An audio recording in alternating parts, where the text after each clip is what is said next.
Assalamu alaikum wa rahmatullahi wa barakatuh. I'm sorry I'm sitting down, but my daughter had us do a workout, so my knees are not working right now.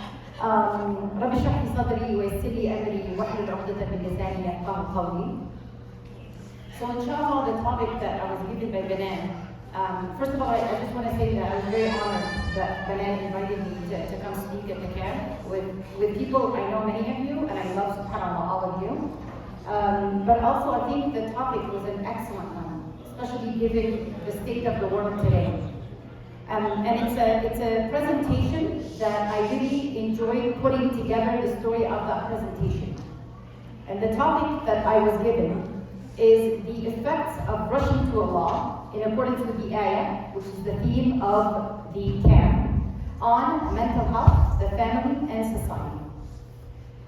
So inshallah, this is the agenda. Although this is the agenda that I have in place, I am very okay with deviating from this, and if Ward want to stop at one part of the presentation and not finish it, I'm completely okay with this. I've given at least a 2-hour talk on each of these items, if not a full day, so I can talk about any of these items for a long time, if that's really what lands home in your heart for you. Let me put my glasses on. So this is inshallah the ambitious plan that I had today. One is to look at just like the effect of religiosity on mental wellness in general. Like, what does research say about it? Just like aside from being Muslim. Then I want to focus a little bit on Islamic spiritual healing, and just a couple of applications from a couple of things I've studied that I extended to that. Then go over what is the definition of a nafs, self, in accordance with the Quran and Sunnah in Islam. Then looking at some of the most recent work and research that's done that must be a part of any parenting workshop, whether it was for infants, or parents of children, or parents of teens, or parents of young adults. I think it's essential, very essential, for keeping a community that's close to its faith, that is also practicing, not just by being Muslim. So that will be the work. We'll talk about image of God, which is like when we say Allah, what do we think? What comes to mind? Of course, we don't imagine Allah, we don't know the how, the kayfiyya, all of that, of course not. But what thoughts, what schemas do we hold of Allah subhanahu wa ta'ala? Then we'll specifically focus on parenting for a few slides, and how parent is responsible for, when I say, what do you think when I say Allah, what comes in the child's head? I think that's a really important part if you're a parent in the room. Then, a big part of me is, of course, the brain, the neuroscientist. So I want to focus a little bit on belonging to a faith in general, and is that good or bad for the brain? Like people who have a religion, what does that mean? Do they have a different brain? Do they live longer? Are they healthier? So I'm going to answer all of that. And then I'm going to specifically hone in on one part of the brain that gets smaller and shrinks as we get older. And can being religious do anything to that part? And then, inshallah, I will end with what is the best thing to do in accordance with one ayah, one verse that subhanAllah in the, I'm studying also, I guess you forgot to say in the Bible, but I studied a few years ago doing a bachelor's in Islamic studies. So the course I'm doing now has to do with da'wah. And he mentioned this verse in our lectures, and subhanAllah, when he said this verse, I almost cried. It hit home. So inshallah, that's going to be in the last slide, if we get there. I'm very okay with, I will not be offended if you want to hyper-focus on any of these items. I'm here all day so we can always, pick up on the other topics. First of all, 1 every 5 Americans suffers from a mental disorder. Muslims are no exception. In fact, I want to say a couple of weeks ago, I was interviewed by the Long Beach newspaper, and the journalist is writing an article about the well-being of teenagers, and how now, after the pandemic, the population that's hurting a lot are our teens. Not the adults, not the children, but the teens are hurting a lot, and the CDC cannot catch up with what to do with the teens. Alarming rates of depression and anxiety, and other things that I don't want to give any trigger words right now. Depression, worldwide, not just in the States, is the second cause of disability on its way to be the first cause of disability. Oh, so move a little bit to the right? Okay, thank you. Is this better? Up or back? Okay, thank you. So what that means is that people actually stop working because they can as a result of their depression. So recently, like a long time ago when I was doing my school, people in psychology, subhanAllah, one very renowned psychologist, you know what he said a long time ago? He said the reason why psychology exists because religious people got lazy. The reason why psychology as a field existed because religious people got lazy to promote their teachings. This is Guru Raja, for those of you who are like psych majors and want to know his name. So for a long time, we don't talk about religion, we don't study spirituality. If you're in the field of psychology, that's fluff, we don't study that, it's not scientific. But more recently, there has been this kind of like movement to look at what else can we do to help when somebody's terminally ill. Like somebody's about to die. They're dying from terminal illness.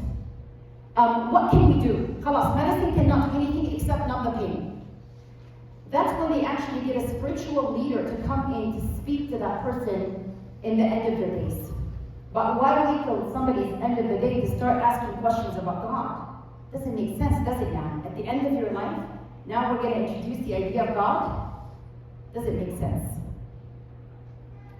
And by the way, this movement about studying religiosity and spirituality, now there are all specific branches that look at Islam in specific, doing wonderful research. So, I read this post once, and I really loved it.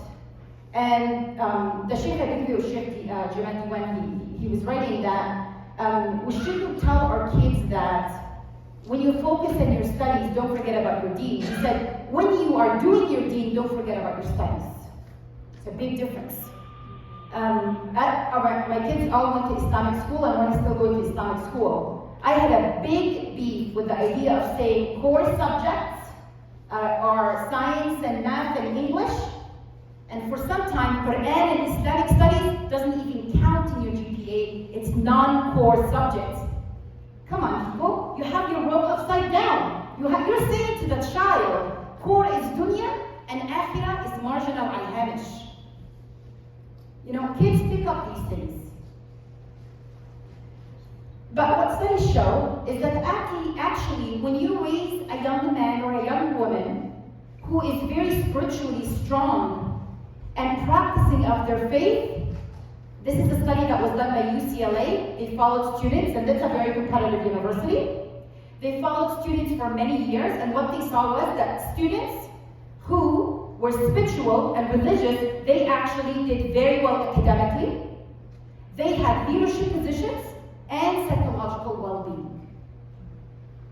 So when we tell our kids, it's okay, you know what, you don't have to fast, you have exams, it's okay, pray all your prayers at the end, just focus in school. That's actually not going to happen with their academic. It's the other way around. And that these students who are very religiously and spiritually anchored very well, they also went on to really practice activism and social justice.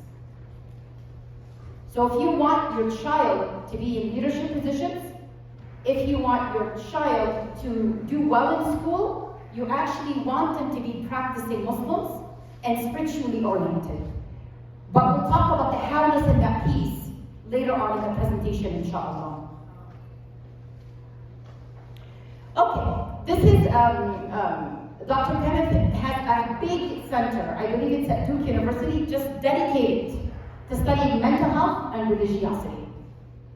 And what he showed that people who are religious, not just like Islam is in my heart, you know what I mean? No, I actually don't know what you mean. I actually don't, because every ayah in Quran that promises heaven says, Like, not only do you have to believe, وَعَمِلَ صَالِحًا, always together. It's never like have faith but don't do anything. Like, that just doesn't work. So, and that's exactly what he found, that these are people who pray regularly, that these are people who also read religious texts, and that these people had the lowest rates of depression and anxiety and suicidal rates. Because something spoke to the heart. So it kept the heart alive. So now let me turn to the second item on my agenda, is this Islamic spiritual healing. And subhanAllah, when I think about, there's a big talk about, oh, don't have negative thoughts. Yeah, but how? I can't control them, they just show up in my brain. Well, I can actually tell you exactly how to control them. Because here is what I found, is that people who are in constant state of dhikr, people who have verses of the Quran memorized, what happens is the automatic thoughts that come in their head are just verses from the Quran. Have you ever spoken to somebody and everything that comes out of their mouth is like a verse from the Quran? Like, do you know people like that?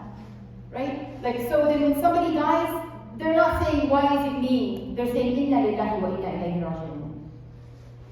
And this is actually what we call in the therapy world cognitive behavioral therapy, which is the most successful therapy. Like, when you look at how successful this is for treating depression and anxiety, it's the most successful and the number one types of therapy we do for depression and anxiety.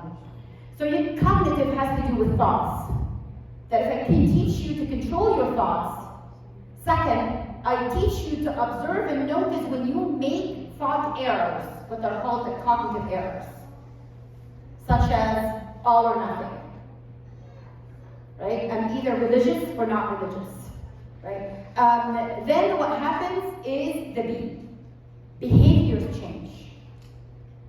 Well, your cognition thoughts can all be the thoughts from the verses, from the afkar, from the teachings of Islam. Therefore, without much effort from you, your deeds, your behaviors, your action will be consistent with your thoughts. Why? Because the brain likes to always be in coherence. It doesn't like dissonance. It likes to be like what you're thinking matches your behaviors. And when our thoughts don't match our behaviors, we experience an anxiety of like, I'm doing something that I'm not believing in. And that anxiety doesn't go away until what I'm thinking matches my behaviors. And that's why it's very hard sometimes for our kids in university when what they're thinking, what they're thinking in Islam is one thing, but then they have to write an essay about why homosexuality is okay. That's very difficult. They have to go against their values and their teachings. And we need us as adults to really, help them with that and to help make changes at a societal level so they don't have to be in that position. So, mediating on the scripture, right? Like you doing munajat at nighttime where you're having a personal conversation with Allah subhanahu wa ta'ala, you don't have to be a poet. Right? I know you can be a poet, but like, you don't have to be a poet. You can just speak it in your Egyptian accent and whatever, right? In whatever way you feel, it's just between you and Allah subhanahu wa ta'ala. So, all of these things, not only are you changing your negative thoughts for positive thoughts by having these verses of Quran and Afkar being etched in your heart, but you're changing negative thoughts with perfect thoughts. Verses of the Quran. Right? Allah subhanahu wa ta'ala, there is nothing more perfect than kalimat Allah subhanahu wa ta'ala. And then in a situation where you are not intentionally and consciously thinking, we all catch ourselves like, oh, how did I say that? Right? Our unconscious kind of speaks up. Then even when you make these things, what comes out of your mouth is still the perfect words and teaching of the Prophet ﷺ. Right? Don't, if you plant a tomato seed, don't expect to collect and harvest cucumbers. That's pretty silly, isn't it? So if all what your mind is consuming is all Western, is all atheist, is all, witchcraft, is all of these things, right? Is all these doctrines that are not Islamic, or I'm going to go as far as saying anti-Islamic, why are you planting tomatoes and expecting for your behaviors to be Islamic and collecting cucumbers? Like, think about that. It doesn't make sense. You have to plant the seeds. You have to be really careful what information around you allow your mind. Like you have to honor your mind of saying not everything I'm going to allow my mind to be exposed to. Because Allah SWT karama al-insan, right? In the best, highest way of shaping. So why would I allow my mind to sit on TikTok and watch these silly, meaningless people open a gift? I'm sorry, I don't get that. Like, I'm gonna open something. It's not for me, so I really couldn't care. But hours and hours. And by the way, someone actually invented, you know how the idea that you can't finish a page and keep scrolling and it doesn't end? Somebody actually invented that so you can stay glued to social media, to TikTok, whatever, forever. Okay? So I actually have a TikTok account. I have a social media manager who does it. I don't even know, she's just, can I post this? Okay, that's it. Right? But you have to be really like the scrolling, endless scrolling are minutes and minutes and minutes and days and hours, which is like what the shaitan steals from you, fractions and fractions here and there. That on your deathbed is like, where did my life go? Right? All right. The other thing is that I did a TEDx talk about this. Is that the brain is kind of like a dual system, right? For the computer engineers, I think someone here said they are. So excuse my lack of understanding of computers, but I think this analogy works. Is that our brain has two systems. It has a logical system and it has a reflexive system. Okay? The logical system, to be activated, you need to have time so you can think, and you have to be willing to make effort to think.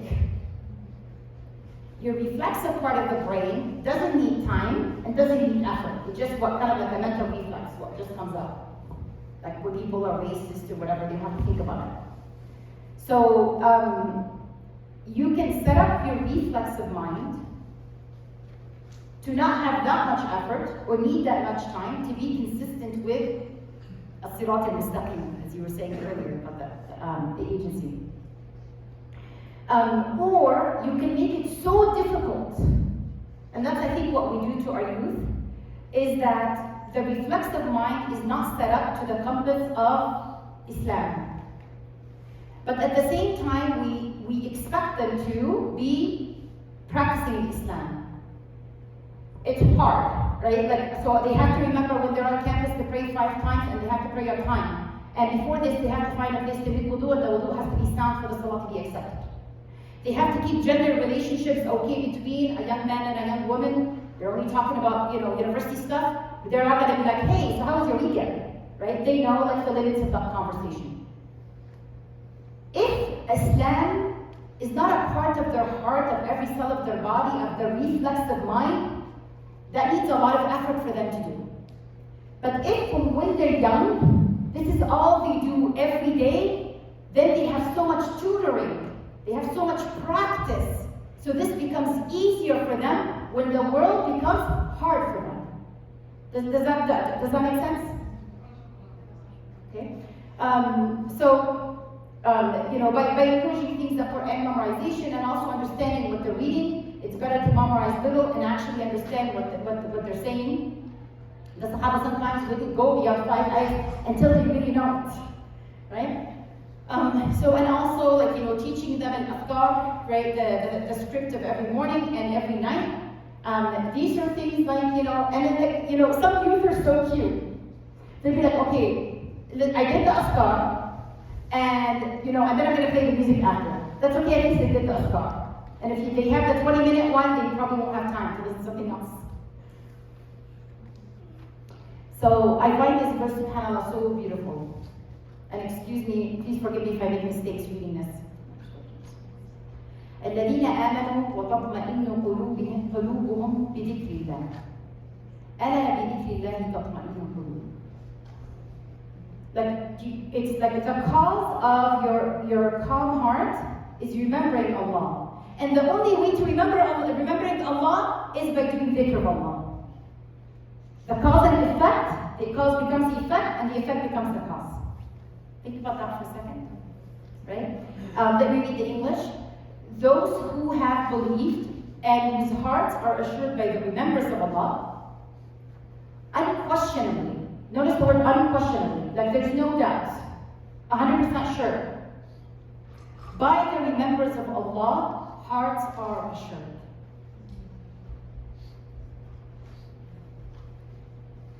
So, subhanAllah, when we teach our kids afkar, when we teach ourselves afkar, you have to really try to live in these words, so it's not just you're just saying it and it's not making sense. You know, in the pandemic, a lot of people were like, oh my God, my brain stopped thinking because we've never had so much uncertainty and unknowns in our life before.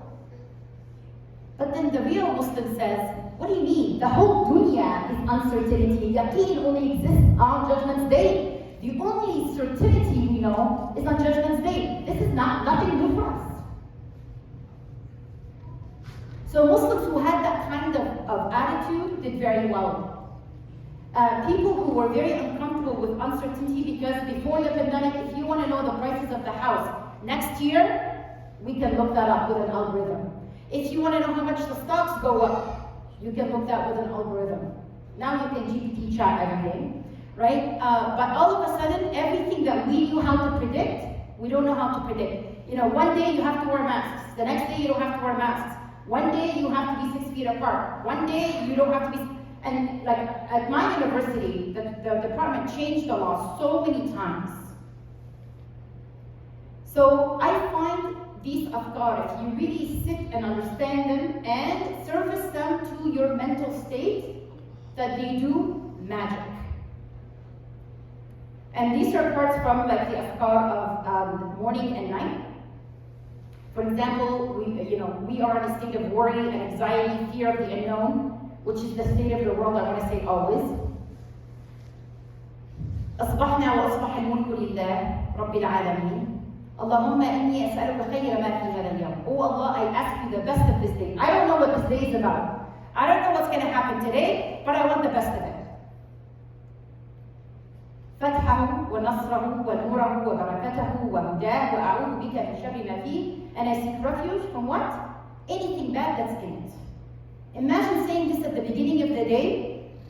You have no idea if you're going to drive, if you are going to God forbid, get in a car accident. Then maybe what was the worst part was you die in that car accident. But Allah gave you the best of it when you lived after the car accident. And subhanAllah, that dua, like I remember being in Alexandria, Egypt, and we were swimming in the Mediterranean Sea. And if you, like the Bahr al-Mutawassit is very unpredictable. Because all of a sudden, like you can be stuck in things. So then I was, alhamdulillah, my 12-year-old didn't want to go in the water. She was scared, so she was on the sand. And I moved in to leave my husband and my older kids ahead. And then I got stuck in something, and it got so deep below me. And then that's it, I was drowning, and then I got so tired of trying to keep afloat. And subhanAllah, I'm alive, obviously, but subhanAllah, every part of my heart believes that I was saved that day because of this dua.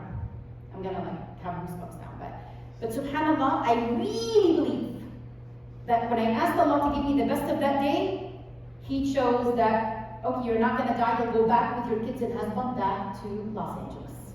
Because otherwise, you might have gone back one less person. So when you say that dua, mean it. The best of that day. So, and when something bad happens, be sure that there was something worse that's going to happen, but Allah gives you the best of it. أعوذ بكلمات الله التامات من شر ما خلق. You say that 3 times. I seek refuge with the perfect words of Allah, which means that there's no other word that's going to be as perfect as the words of Allah subhanahu wa ta'ala, the most complete from the worst that He has created. There is created things we see with our eyes, there's created things we can't see with our eyes. There are a lot of things around us that our brain can't really see. So, typically if I'm gonna go on a hike or something, there might be snakes, there might be stuff. I heard there was a bear yesterday. So just saying that, and then you're being safe, you're not walking before Maghrib when it's dark, but you're taking your safety, you're saying that dua, then you're leaving it in the hands of Allah after you did everything you can. and mean it in your heart. This one is very special to my heart. اللهم إني أسألك العفو والعافية في الدنيا والآخرة. Oh Allah, I ask you strength in this dunya and in الآخرة. اللهم إني أسألك العفو والعافية في ديني ودنياي, strength in my religion and in my dunya too. واستر عوراتي.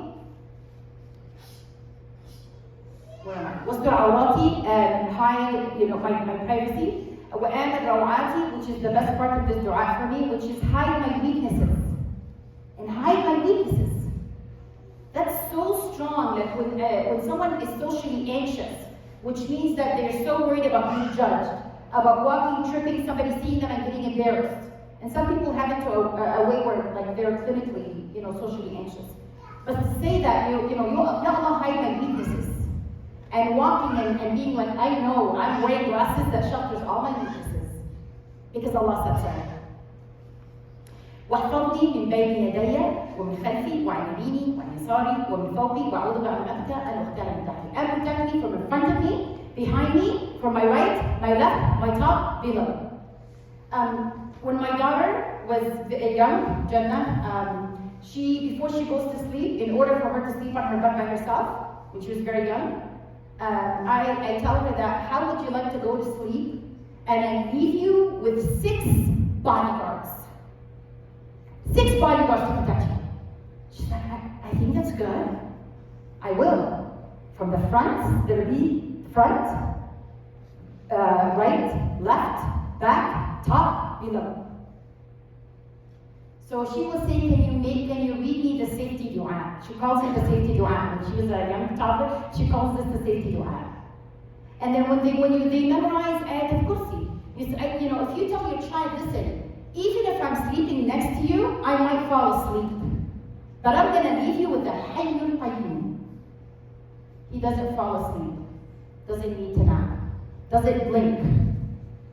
I'm imperfect, I won't be able to do that. But I'll leave you with Hayyul Qayyum. Notice I'm getting the heart attached. So when they're in a situation and they're struggling, who are they going to call for? Allah subhanahu wa ta'ala. They know the limits of me as a human being.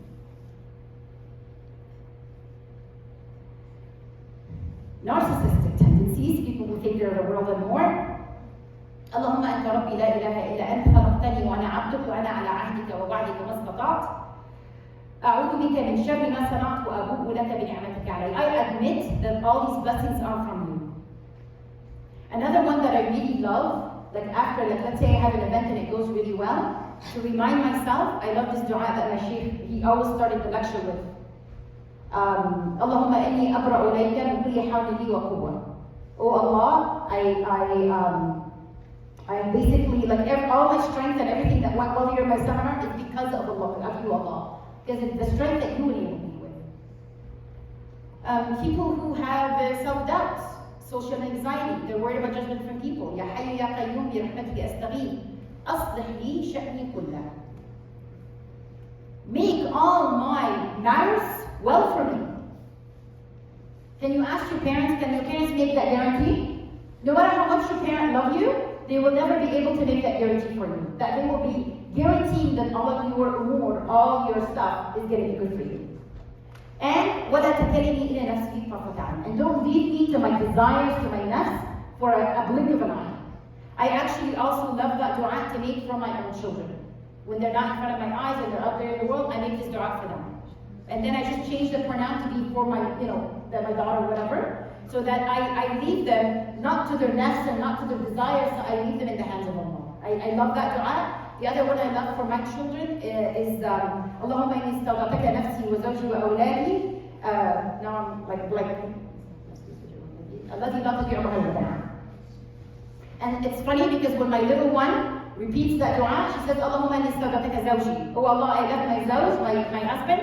I'm like, Jannah, you're 12. You don't have a spouse yet, anyways. but she just repeats it. Right? But subhanAllah, we moved to a new house and I sleep upstairs and all my kids sleep downstairs, so I get very anxious that they're all downstairs.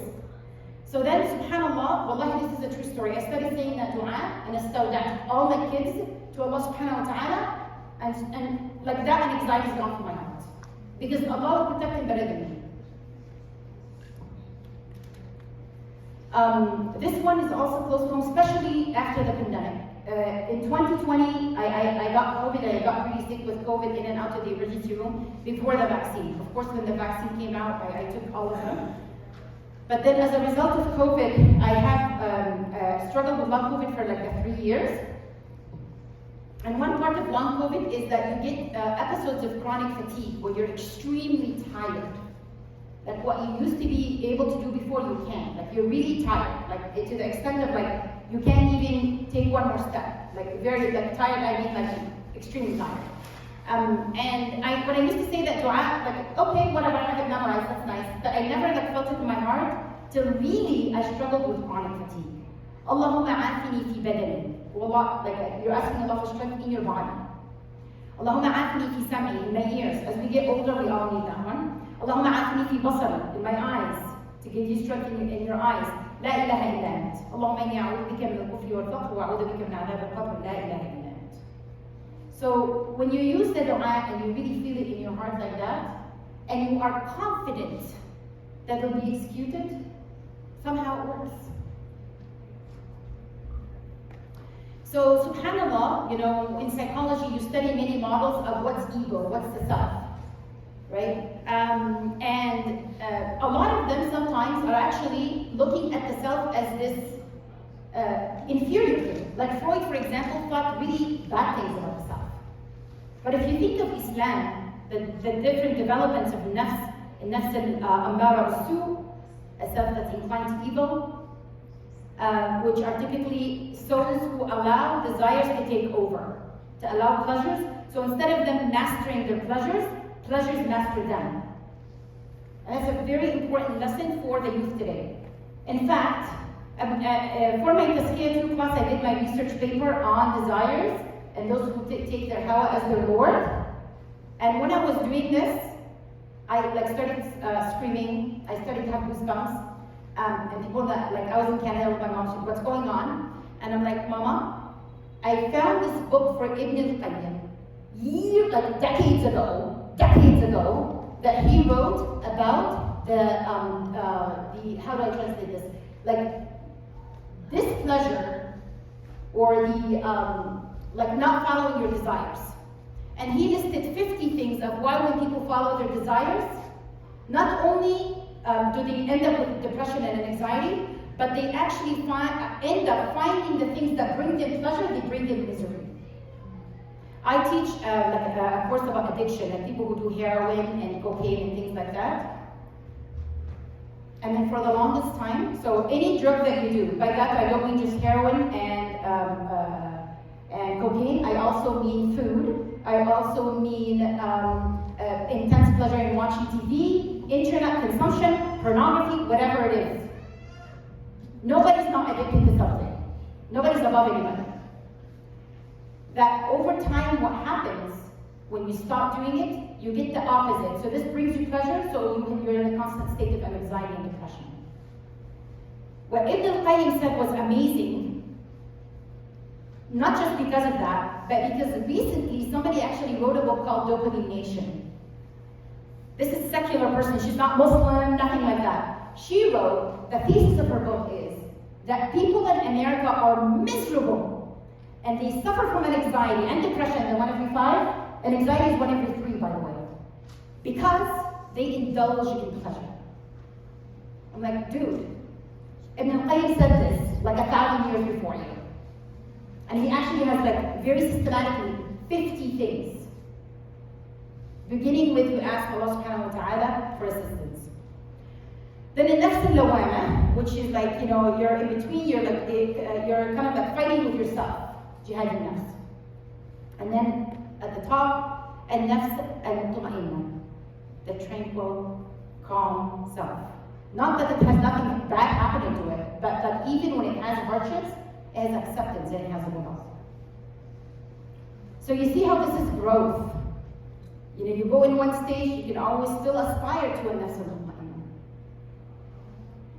So the second piece, and I might be able to just get to that piece and not finish, is mental wellness and what we think of Allah subhanahu wa ta'ala. I think any religious studies must begin with knowing Allah subhanahu wa ta'ala. you do not talk to me about fiqh before you tell me who is Allah. Who am I worshipping? I need to be in love with Allah, so then whatever Allah says, I do. So Allah SWT says in the Quran, لَا قَدْرُ اللَّهَ حَقَّ قَدْرِهِ. They have not showed Allah the reverence, the respect. They don't know Allah. Allah subhanahu wa ta'ala لا تدركه الأبصار وهو يدرك الأبصار. No vision, no matter if you have vision 2020, can see Allah subhanahu wa ta'ala, but He can see everyone. And then in the last ayah, Allah says that He punishes al-munafiqeen wal-munafiqat wal-mushrikeen wal-mushrikati. Why? Because الظَّانِّينَ بِاللَّهِ ظَنَّ السُّوءِ. Because they have their self-image of Allah, their image of Allah are thoughts of evil. Astaghfirullah. That's why they're punished. And then Yaqeen Institute did this really wonderful project that this figure is from, looking at God image and mental illness. So how do we know about Allah? There's two parts. There is knowledge that you get, you're sitting in Islamic studies, you are on Sunday school, you're in Saturday school, your mom and dad are teaching you something, you're reading something in a book. So you have this cognitive knowledge, factual knowledge of Allah subhanahu wa ta'ala. That's cool. But there's also a part that is heart knowledge of Allah. Experiencing, the experiential, emotional knowledge of Allah. And do you know how that knowledge of Allah comes about? Through the relationships with people who claim to know Allah. So if your parent was Muslim, is very tough and rough and making you think that Allah subhanahu wa ta'ala, the Quran is a book of do's and don'ts, and there's nothing beyond that, it's what that relationship, that emotional relationship with Allah subhanahu wa ta'ala is. So two parts to knowing Allah subhanahu wa ta'ala. And it's really very nice to just casually ask your kid, when we say Allah, what do you think about? And it's okay if they say not the perfect answer. It's okay if they say, well, I think Allah is demanding, in Islam we have to do all of these things, and no other religion have to do that, I have to wear the hijab, I have to pray. It's okay. That means you have some work to do. How do we switch this to when we say Allah, the first thing that comes in our head, in our kids is, Allah subhanahu wa ta'ala is warm, He's close, He's everywhere. He's easy to please.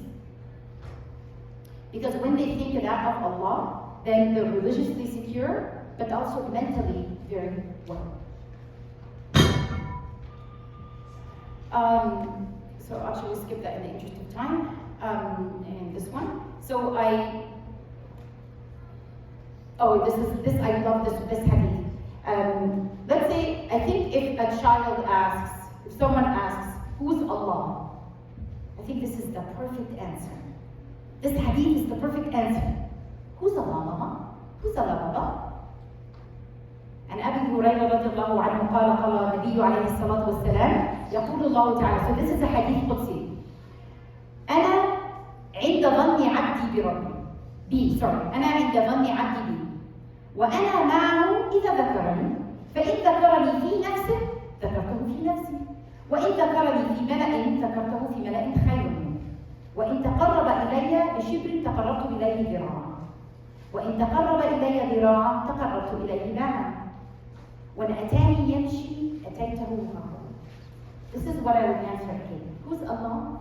Allah, as this hadith says, is I am just as my slave thinks of me. You think Allah is warm and close? Allah is warm and close to you. And I am with Him if He remembers me. And if He remembers me in a group of people, I will remember Him in a better group. And then the hadith goes on, and the last part of the hadith is, if my worshipper comes close to me, walking, I will come running to him. Habibi, this is who we worship. Allah's not saying in this hadith that we meet Allah halfway. He's saying you start walking, I run.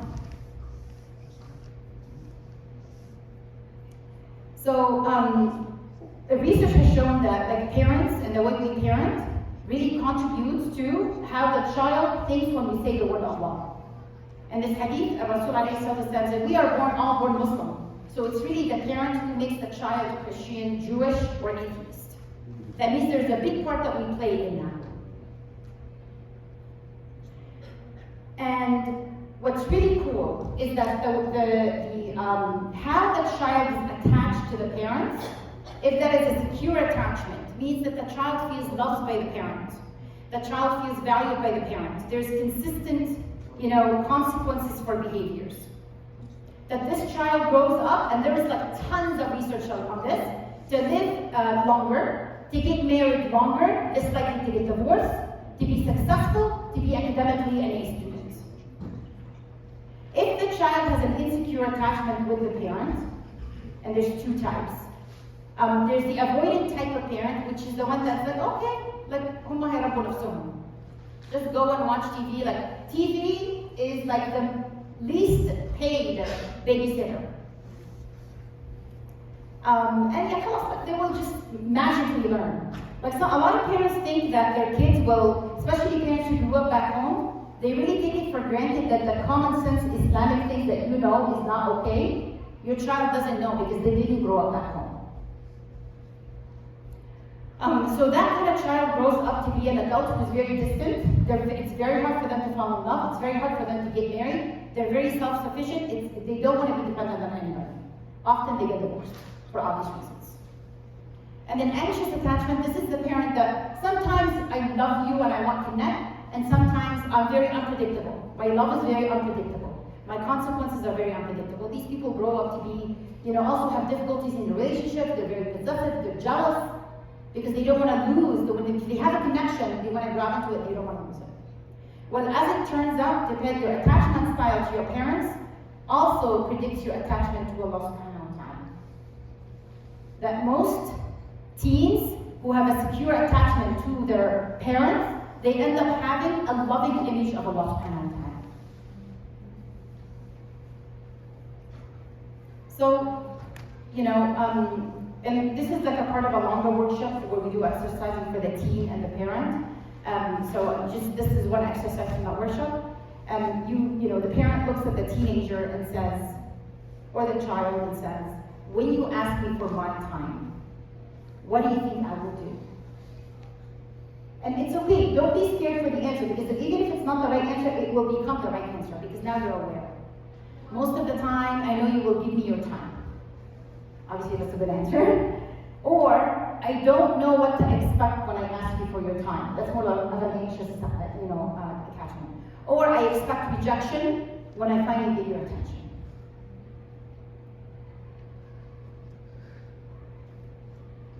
So actually, we'll skip that. And I want to just go through this because I want to give you time also to talk. Let's actually talk about this. This is a study that looked at, let's look at the brain.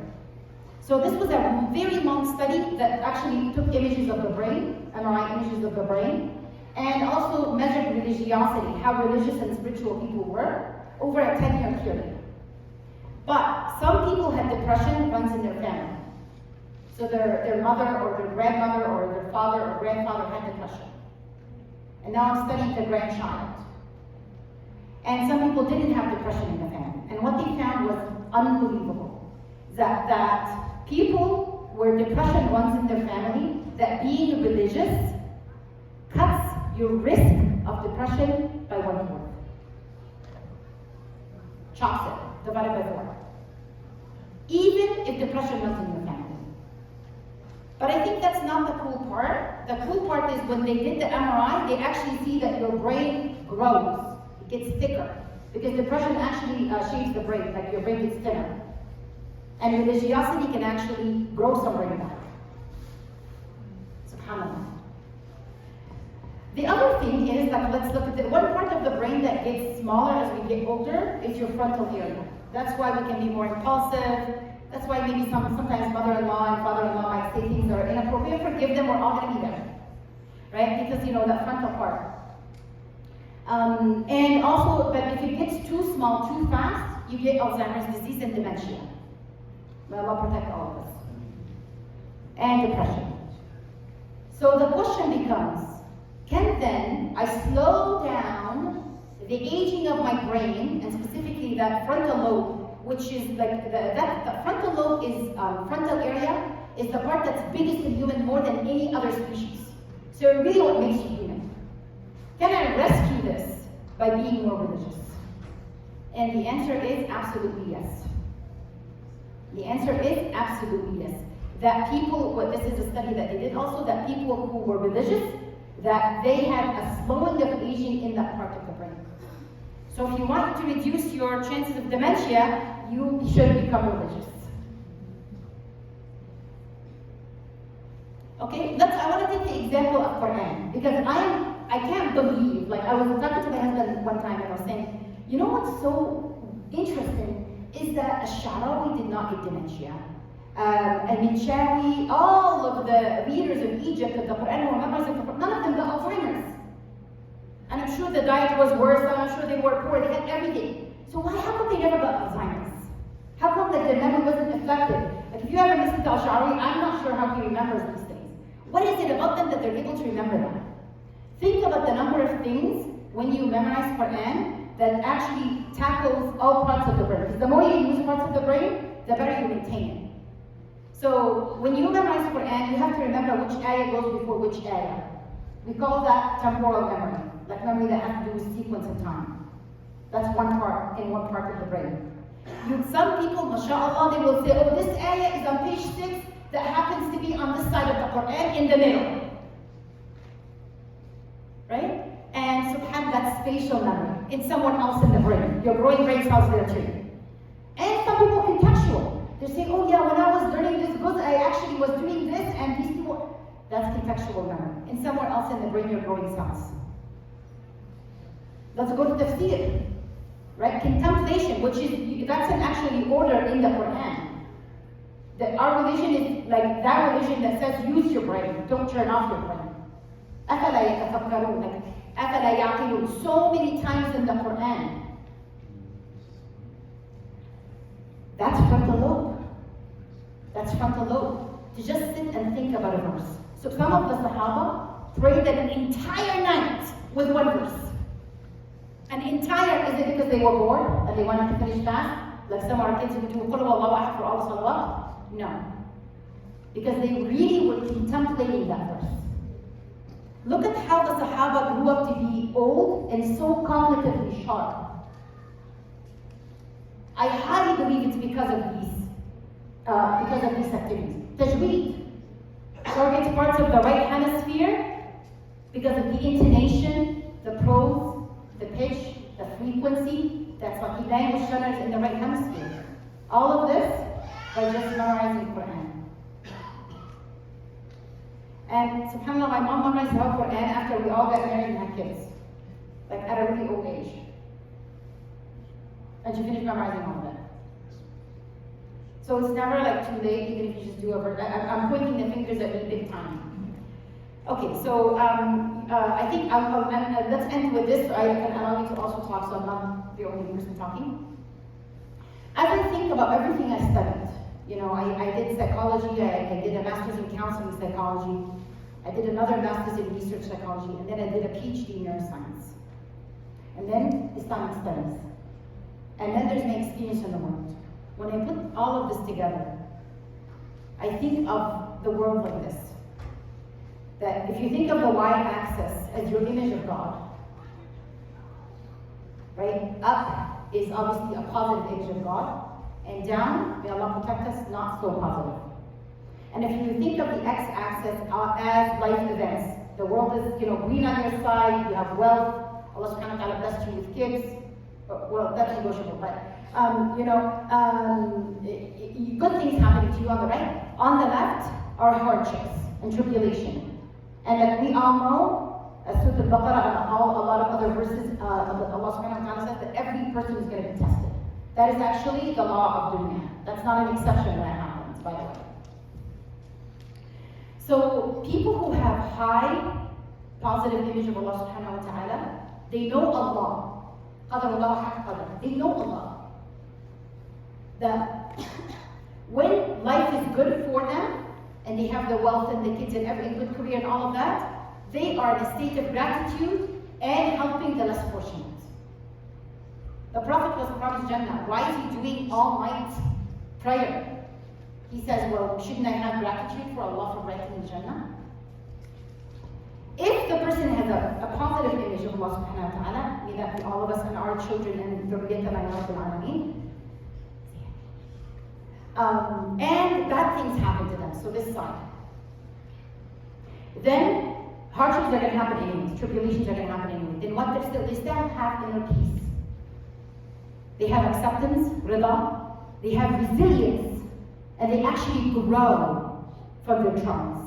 So recently in psychology, this phenomenon is called post-traumatic growth. Again, when I read about that, I talked about this like a long time ago. People who have a lot of good things happen to them, so the lower quadrant now, to the right, but they don't have a positive image of Allah subhanahu wa ta'ala. Then even when they succeed, they find that they don't have a purpose in life. They get an existential crisis. Why am I here? What's this world for? I have no meaning. And we've all heard of people who were rich, who were famous, who were actors and comedians, whatever, but they ended up taking their own life because they found after all of this, why am I living? And then if someone has hardships and tribulation and they don't have belief in them all, then they are hopeless, they're helpless, and they might get depression and other trouble because of that.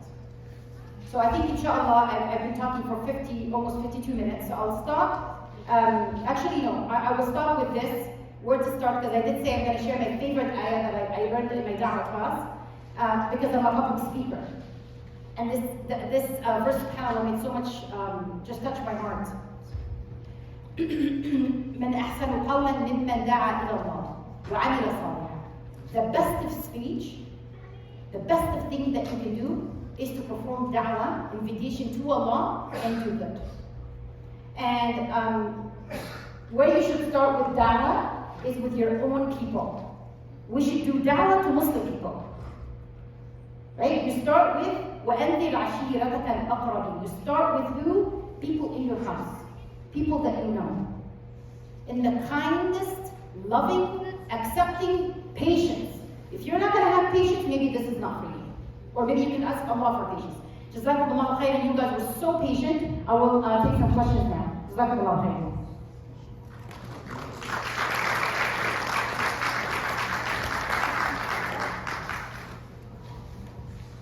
I will ask questions, like recite every single ayah I said in this PowerPoint. Yes? So for the post-traumatic growth, what were some of the ways that people turned like a PTSD situation into post-traumatic growth? Please. Excellent question. Her question was, how do people, why do some people post-traumatic growth? So after a trauma, they grow, and some people have PTSD. So after trauma, they have a disorder. Is that right? Excellent question. What people don't know is that most people who experience a trauma don't actually develop PTSD. And people who have faith or have resilience factor, they can actually grow from their trauma. Maybe in the moment things look really bad, but when they look back, like I know someone that unfortunately ended up with the wrong person, got married to the wrong person and discovered a lot of things. She's going through a really hard time, but as she's crying, I'm so depressed, and then she says, but things in me changed. She doesn't see it now, but I see it in her. I used to be so shy, and I would never speak up, and I would never go make friends, but now I do. This really sucks. I can't stand it. But she's saying that, and I see her changing.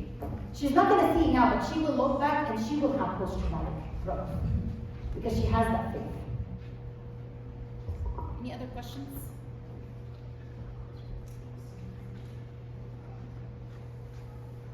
The gentleman can ask you.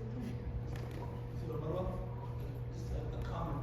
Is that the question? Jazakallah khair for the ad'iyah, the adhkar that you mentioned earlier. I think that's one of the great things personally as we are growing in this Islamic movement and personally in mass and so on. The adhkar that we learn are a lot of them what you mentioned. So I think to get into the habit of putting an actual prescription, and the Prophet ﷺ used to do it in the morning and in the evening. So to get into this habit with our youth, getting them used to this in our youth group in Masajid before we start reading the adhkar early morning, I and the way you explained it and connected the dots was amazing. So alhamdulillah, I think it just reinforces this idea of sabah adkar and night adkar on a regular type of fashion. Jazakallah khair. I think you pointed to something really important, which is that we should make it habitual. Anything that's habitual, you do naturally without exerting any effort. Because you get in the car, you do the adkar salah, you don't think about it. Right? And also, I think that the vision would be so wonderful to do a workshop for them to really connect with each one. So when they're saying it, they're feeling safer about the world, especially in times of a lot of uncertainty. Yes. What is like you talked about what the kids get exposed to is their how they live the world, I guess. But like, what's the appropriate amount of like YouTube or other social media, to limit the influence, but then not restrict them completely. So that question has to be determined given your child's maturity and ability and what they can handle. My daughter, when she was in middle school, she's not here because she doesn't like it when I talk about her, so I'll just talk about her back. I'm her mom, I signed the consent. What we did when she was in middle school, we read an article about social media and how it makes you feel terrible about yourself and how it lowers your self-esteem. Do you want to feel this way? No. Until this day, she makes fun of herself and says the only social media I have is WhatsApp and Google, like her Google emails. So she's 20. If she wants to have social media, she can. But she still, until today, has not chosen to have social media, right? But that is a conversation that we are going to, like some children, mashallah, they're very logical. They want to sit and they're mature and they want to understand. She was that kind of child in middle school. So I know that if I didn't, it's not like mama's saying this because I want to be a dictator, but here's what the research says. Is this how you want to feel about yourself? And then she can choose that. Some kids are not there, and that's okay too, right? Then at that point, you as a parent have to exercise that right of, at this point, we're not going to have that much access, and you have to have supervision. The internet is just opening the children to a world that is unbelievable. A lot of supervision. If they're going to be in the internet, the computer has to be in the middle of the house. If it's in their bedroom for whatever reason, it shouldn't be, but if it is, the door has to be open. And you have to be casually going by. Like my kids know that legally, like the police officer will tell you have the right to check the text messages. Like the police officer will tell you that, right? Like lower than a certain age. Right now, actually in one state, I want to say it's Utah or Alabama, I can't remember because long COVID. But actually they said that social media, you won't believe this, that they want to ban it, except with parents' permission. You know till what age? 18, because of the enormous disaster that happens. But stay tuned, there's going to be laws because of the American Psychological Association just came up with so much research of how social media is ruining our kids, because you can just be 13. I'm sorry, at 13, you're going through so much physiologically, biologically, genetically, societally. You can't handle social media. So I look forward to these laws, inshallah. Yes? Can you elaborate on how acceptance decrease severity of depression, or sometimes these can be even cured? Yeah. I think the best way to prepare for this. Yes, she was saying, how can we promote this acceptance when someone has depression, when someone's going through suffering? I say that, you know what, in Surah Al-Baqarah, chapter 2, verse 155, Allah clearly says you will be tested with fear, with hunger, with all of these things, with sadness, with hope, with all of these things. So then you should be in a state of preparation. So prior to these things happening, how do I work on my iman to make sure I'm strong enough? I'm going to build the fortress around my soul, so when the enemy attacks, I'm protected. Right? But let's say, subhanAllah, we just didn't know, so we didn't build a fortress. Right? You really have to surround yourself with a lot of social support. And also you have to have self-compassion. So if somebody's so depressed or chronically fatigued and they're like getting themselves out of the bed and they're imagining, I still have to go make wudu, I have to wash my hands, my mouth, and and like they're really laboriously, this is really hard for them, and they finally made it out, but they didn't have the most khushu' in their salah, I say good job, you got out of bed and you did it, and you still kept your 5 salah. And like that self-compassion of, Ya Allah, you know my weaknesses, I like help me worship you in the best way that you want. And of course, social support. Actually, I'm sorry that we have to. Can we stop it here because we are Absolutely. behind the program and it's going to affect the next part of the program. I would like to infinitely thank our dear Dr. Marwa Azab for this very workshop. And inshallah, the good news is Dr. Marwa is still staying with us here, right, until tomorrow. And you guys are welcome to, this is part of the need, right? So you guys want to ask her any question